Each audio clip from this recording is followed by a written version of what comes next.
በሀገር ውስጥ ያለው ባንዳ የቤቱን ምሰሶና የቤቱን የቀለም አይነት መለየት ከመቸገር ይመጣል።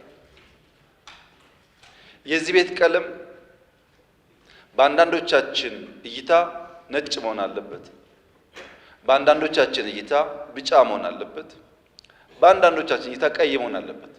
ልንከራከር እንችላለን።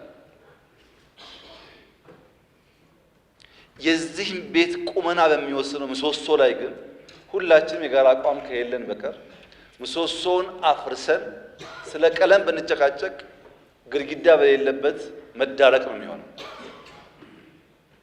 የኢትዮጵያን ኤግዚስተንስ የኢትዮጵያን ሕልውና በሚገዳደር ጉዳይ ላይ መቆም የፖለቲካ ስብዕና አያሰጥም። ምክንያቱም የፖለቲካ ስብዕና ምን አይነት ስርዓት ምን አይነት ቀለም በሚለው መጨቃጨቅ እንጂ እንደ ሀገር ኤግዚስት ማድረጋችንን ጥያቄ ውስጥ የሚያስገባ መሆን የለበትም።